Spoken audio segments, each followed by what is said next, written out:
Hello साथीहरू, good morning. म चाहिँ अहिले ठ्याक्कै तावान्याङमा आइपुगेँ। तावान्याङको यो पार्क सहित सस्तभाम पार्क प्रवेशद्वार यहाँ आइपुगेको छु म चाहिँ। अब म चाहिँ यो पार्कबाट गेटबाट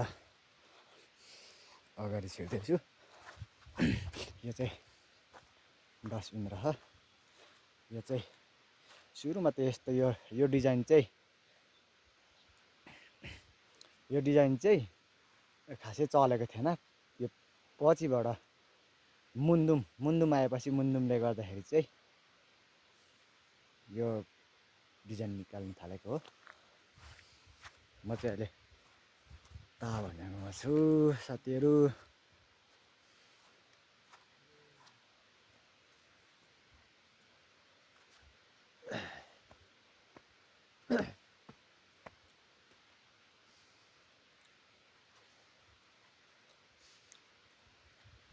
साकेला गाउँपालिका रहेछ चाहिँ खिरिममा पर्छ होला, तावान्याङ पर्छ चाहिँ स्टार।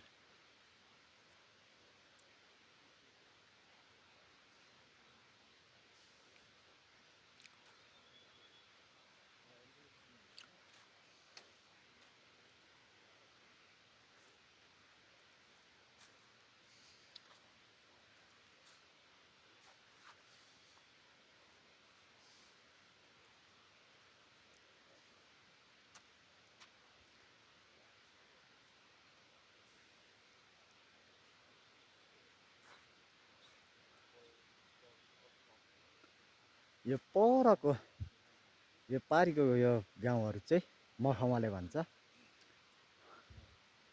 मखमलेबाट यहाँबाट त्यहाँबाट चाहिँ उता खै थाहा भएन, त्यो चाहिँ थाहा भएन। त्यहाँबाट उता चाहिँ बाखरबासतला भन्छ क्या अरे। हामी चाहिँ ठ्याक्कै तावान्याङ खोलाको सिरै अरे यो चाहिँ भन्ने सुनेको हामीले पनि। र हो पनि। शौचालयहरू पनि रहेछ, बाथरुमहरू। यो चाहिँ हाम्रो साकेला गाउँपालिकाले बनाउनु भएको हो, निर्माण गर्नुभएको हो।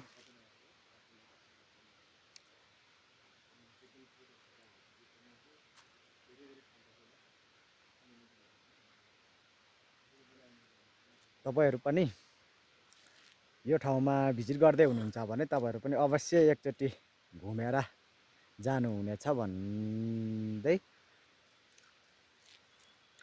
आजको मौसम चाहिँ बिहानको समयमा चाहिँ खुलेको छ। अब हेर्नुहोस् कस्तो हुन्छ दिउँसोको समयमा चाहिँ तपाईँहरूलाई म भिडियोमा देखाउने नै छु। त्यो माथि देखिरहेको छ ट्याम्के डाँडा। ट्याम्के डाँडाको भ्यू टावर पनि देखेको छ है त। तर हल्का बादलले अलिअलि छलेको छ।